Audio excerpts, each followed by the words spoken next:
American president Donald Trump വീണ്ടും വിവാദത്തിൽ വന്നുപെടുകയാണ്. പ്രത്യേകിച്ച് ഒരു അമേരിക്കൻ പ്രസിഡന്റും ഉണ്ടാക്കാത്ത വിധത്തിലുള്ള ലാഭം അമേരിക്കയിലെ തൻ്റെ റിസോർട്ടുകളിൽ നിന്ന് തൻ്റെ രാഷ്ട്രീയവും ബിസിനസ്സും കൂടി ഇണക്കിക്കൊണ്ടുള്ള പ്രവർത്തനങ്ങളിൽ നിന്ന് നേടിയെന്നാണ് അമേരിക്കയുടെ പ്രമുഖ മാധ്യമങ്ങളിലായിട്ടുള്ള CNN അടക്കമുള്ള ചാനലുകൾ പുറത്തുവിട്ടിരിക്കുന്നത്. ട്രംപ് അതേക്കുറിച്ച് പ്രതികരിച്ചിരിക്കുന്നത് ഇത് ഞങ്ങളൊന്നും രാഷ്ട്രീയമായി ഈ ബിസിനസ്സിനെ കണ്ടിട്ടില്ല, ബിസിനസ്സും രാഷ്ട്രീയവും തമ്മിൽ രണ്ടും രണ്ടാണ്, ഇത് എതിരാളികൾ പറഞ്ഞുണ്ടാക്കുന്ന കഥയാണ് എന്നുള്ള രീതിയിലാണ്.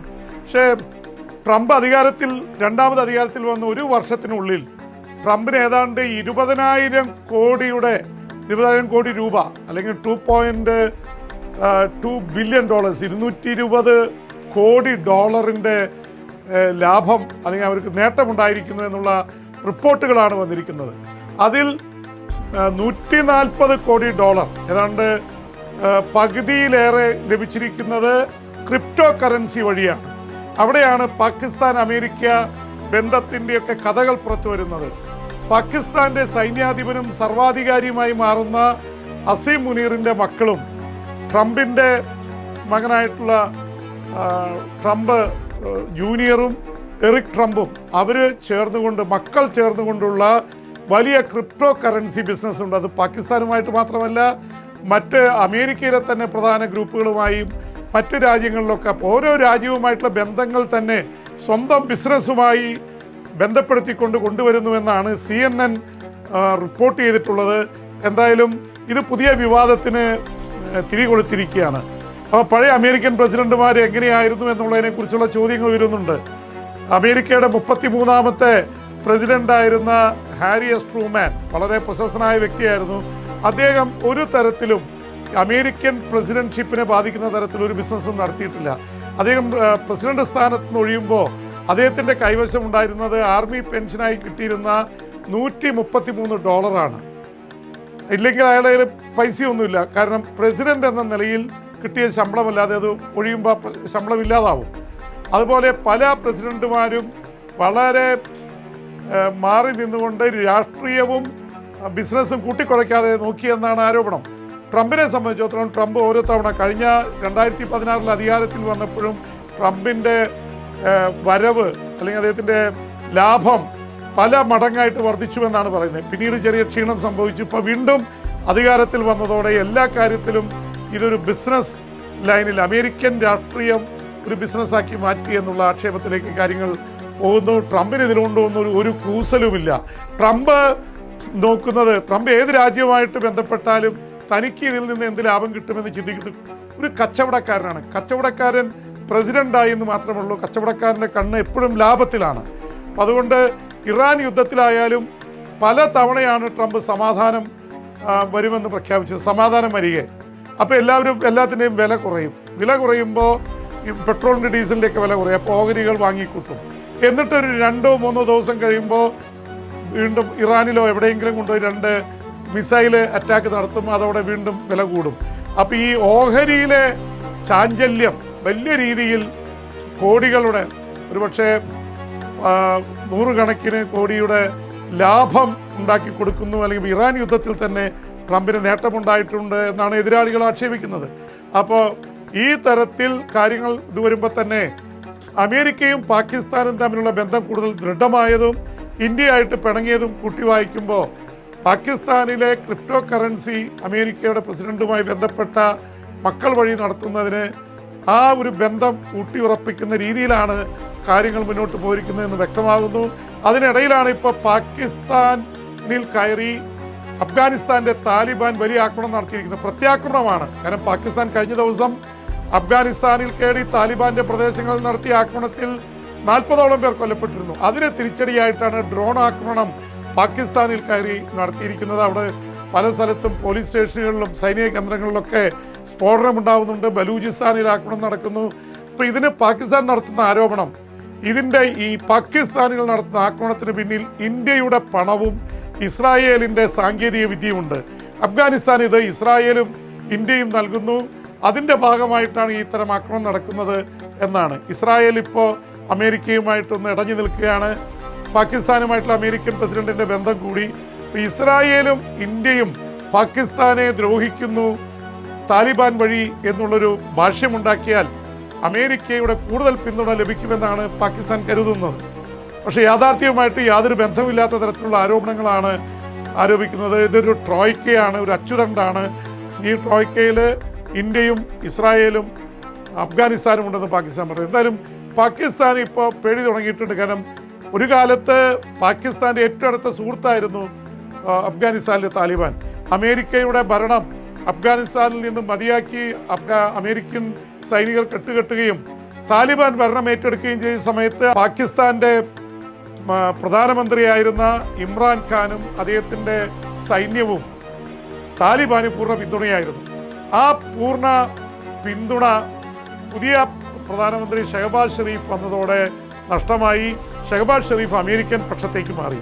ഇമ്രാൻഖാൻ കുറച്ചുകൂടി റഷ്യൻ ഇതിലേക്ക് മാറിയതാണ്. റഷ്യൻ പ്രസിഡന്റ് വ്ളാഡിമിർ പുടിനെ 2022 ഫെബ്രുവരി 24 കാണാൻ പോയതാണ് ഇമ്രാൻഖാന് വിനയായത്. റഷ്യയിൽ ചെന്ന് ഉക്രൈനിൽ യുദ്ധം ആരംഭിച്ചതെന്നാണ്. അതിൻ്റെ പേരിൽ പുടിൻ്റെ കൂടെ ഭക്ഷണം കഴിക്കുകയും പുടിനെ പിന്തുണച്ച് സംസാരിക്കുകയും ചെയ്തു. അതോടെ ഹാലിളകിയ അമേരിക്കയാണ് യഥാർത്ഥത്തിൽ ഇമ്രാൻഖാനെ അട്ടിമറിച്ചതെന്നാണ് പറയുന്നത്. എന്തായാലും ഇമ്രാൻഖാനെ അട്ടിമറിച്ചു വന്ന ഷഹബാസ് ഷെരീഫും അതുപോലെ തന്നെ സൈന്യാധിപനായി വന്ന അസീം മുനീറും അവരെല്ലാവരും കൂടി ഇപ്പോൾ അമേരിക്കൻ പക്ഷത്തേക്ക് മാറിയിരിക്കുന്നു. അപ്പോൾ ഇത് മുതലെടുക്കുകയാണ് പാകിസ്ഥാൻ ഇന്ത്യക്കെതിരെയും ഇസ്രായേലിനെതിരെയും ഈ ആരോപണങ്ങൾ ഉന്നയിച്ചിരിക്കുന്നു. ഈ ആരോപണങ്ങളുടെ കാര്യത്തിൽ കഴമ്പില്ല എന്നുള്ളത് വ്യക്തമാണ്. പക്ഷേ ഇന്ത്യയെ കൊട്ടാൻ കിട്ടുന്ന ഒരു വടിയും പാകിസ്ഥാൻ പാഴാക്കാറില്ല. അപ്പോൾ ഇത് കൂട്ടി വായിക്കുമ്പോൾ സ്വാഭാവികമായിട്ടും പാകിസ്ഥാൻ ഈ താലിബാനിൽ നടത്തുന്ന തിരിച്ചലിലെ ആക്രമണങ്ങൾക്ക് ഇന്ത്യയെ കൂടി ഒരു പ്രതിഭാഗത്ത് ചേർക്കാനുള്ള ശ്രമങ്ങളാണ് നടത്തിക്കൊണ്ടിരിക്കുന്നത്. അപ്പോൾ സ്വാഭാവികമായിട്ടുള്ള ഒരു ഇന്ത്യൻ ഉപഭൂഖണ്ഡത്തിലെ സമാധാനത്തിനെ ഭംഗം വരുത്തുന്ന രീതിയിൽ പാകിസ്ഥാൻ പെരുമാറുന്നു എന്നുള്ള ആക്ഷേപം ഉയർന്നു വന്നിരിക്കുകയാണ്. താലിബാനെ ഒരു കാലത്ത് സുഹൃത്തായി കൊണ്ടു നടന്നവർ ഇന്ന് അമേരിക്കൻ താല്പര്യങ്ങൾക്ക് വേണ്ടി താലിബാനെ കയറി ആക്രമിക്കുന്നു. ഇന്ത്യ പറഞ്ഞിരിക്കുന്നത് താലിബാൻ അവരുടെ ഭരണകൂടം അഫ്ഗാനിസ്ഥാൻ്റെ പരമാധികാരം ഓരോ രാജ്യത്തിനും പ്രധാനപ്പെട്ടതാണ്. ആ പരമാധികാരത്തിൽ കയറി പാകിസ്ഥാൻ ആക്രമണം നടത്തുന്നതിനെ കണ്ടിരിക്കാൻ വയ്യ. ഇന്ത്യയുടെ ശക്തമായ പിന്തുണ ഇപ്പോൾ അഫ്ഗാനിസ്ഥാനാണ്. പണ്ട് ഇന്ത്യയുടെ ശത്രുവായിരുന്നു താലിബാൻ. ഇന്ന് താലിബാൻ ഇന്ത്യയുടെ മിത്രമായി മാറിയിരിക്കുന്നു. സാധാരണ പറയാറുണ്ട്, രാഷ്ട്രീയത്തിൽ നിതാന്തമായ താല്പര്യങ്ങളേ ഉള്ളൂ, നിത്യമായ ശത്രുക്കളില്ല. ശത്രുക്കൾ മാറിയും മറിഞ്ഞുകൊണ്ടിരിക്കും. അപ്പോൾ ഇപ്പോൾ പാകിസ്ഥാൻ്റെ മിത്രമായിരുന്ന താലിബാൻ ഭരണകൂടം, അഫ്ഗാനിസ്ഥാനിലെ ഭരണകൂടം ഇന്ത്യയോടൊപ്പമായിരിക്കുന്നു.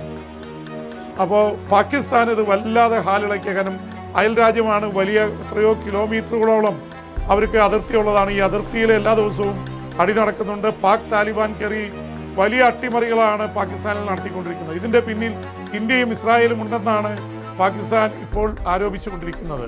എന്തായാലും പാകിസ്ഥാനാണ് അമേരിക്കയും ഇറാനും തമ്മിലുള്ള യുദ്ധത്തിൽ പ്രധാനമായും മധ്യസ്ഥ വഹിക്കാൻ ഇറങ്ങിയത്. ഈ അസീം മുനീറും അതുപോലെ തന്നെ അവിടുത്തെ പ്രധാനമന്ത്രി ഷഹബാസ് ഷെരീഫും അതുപോലെ പ്രതിരോധ മന്ത്രിയൊക്കെ. അപ്പോൾ ട്രംപ് വലിയ തോതിൽ പണമുണ്ടാക്കി എന്ന് പറയുമ്പോൾ അതിൻ്റെ ഒരു നേട്ടത്തിന് പിറകിൽ പാകിസ്ഥാനിലെ സൈന്യാധിപൻ്റെ മക്കളും കൂടിയാണ് എന്നറിയുമ്പോൾ പാകിസ്ഥാനും അമേരിക്കയും തമ്മിൽ അമേരിക്കൻ പ്രസിഡന്റിൻ്റെ സ്വാധീന വലയത്തിൽ പെടുന്ന തരത്തിലേക്ക് പാകിസ്ഥാൻ മാറിയതിന് പിന്നിൽ ഈ തരത്തിലുള്ള കൊണ്ടും കൊടുക്കലുമുണ്ടെന്നാണ് അറിയുന്നത്. ഇസ്രായേൽ ഈ കാര്യത്തിൽ വളരെ ക്ഷുഭിതരാണ്. ഇസ്രായേൽ ഒരു കാലത്തും പാകിസ്ഥാനെ അംഗീകരിക്കുന്നില്ല. എന്നാൽ ഇന്ത്യയുമായിട്ട്